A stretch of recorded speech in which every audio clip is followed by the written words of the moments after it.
All right, I am making French onion chicken. I've got my oil heating up. I've got my oven preheating. I think I mentioned before my mama wasn't much of a cook and I had to learn to cook defensively. This is one of the dishes that, Lord help her, she tried.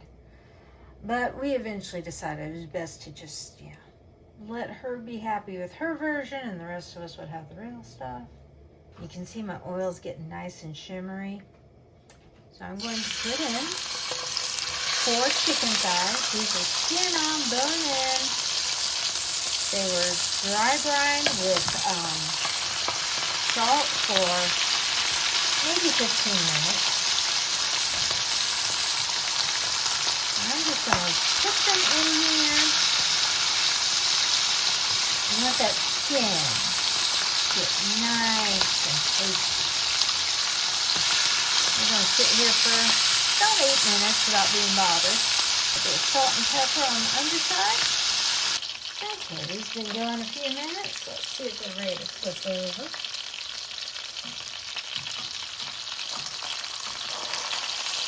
Now when your skin is ready to release, that's a good sign. Means you're going to get that nice crispy crust that we're looking for on there. I'm just going to let this go a couple minutes on this side as well. Alright, so these have just been going for a couple minutes. They are not fully cooked. Do not think these are fully cooked at this point. So pull them off the fire. And now all that beautiful brown stuff in the bottom, it's getting some mushrooms. A bit of time. Now you always season as you go. Now go ahead and salt these mushrooms down a little bit. Add in a little bit of butter. Butter is very much a southern thing.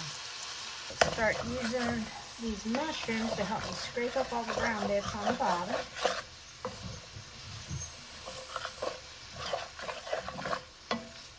I'm actually going to turn the heat up a little bit because I want these mushrooms to fry out. Trying to get all this beautiful brown fond off the pan and back into the mushrooms. Now you hear how they're squeaking a bit? That's a good thing. That means that they're getting to the point where they're starting to fry. The thyme has infused itself into the mushrooms, so I can just go ahead and take that out.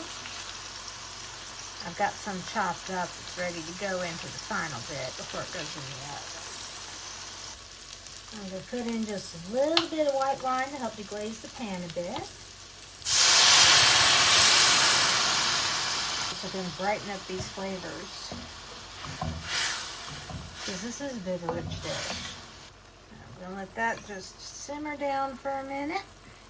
Now, if I were doing this the traditional way, the whole time I've been doing this, I would have been caramelizing down onions.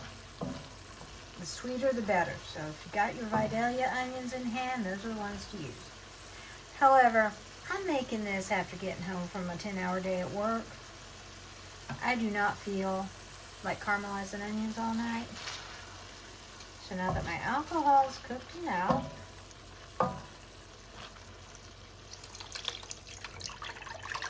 that's a can of French onion soup. Now the joy of using this, they've already caramelized the onions for you. They've already got the balance of flavors for you. So we're just gonna let that warm up a little bit. Now what I'm adding here is a bit of a balsamic vinegar. Just again, brighten up the taste a little bit. So now I've got my sauce coming up to temperature. I'm gonna go ahead and put in a cornstarch slurry. This is just equal amounts of cornstarch and water. And then I'll thicken it right up. See how that just thickens up right away as soon as that gets mixed in? Okay, got my chopped thyme going back in. Turn that heat off. Chicken goes in, skin side up. Since we worked on developing a crust, we don't want it to, fall apart once it's in the oven. Just getting that nestled in there. And adding the chicken juices from where it was resting back in. And that is ready to go into my 400-degree oven for about 25 minutes. And there you have Colcannon and French onion chicken. And I'm gonna go have dinner.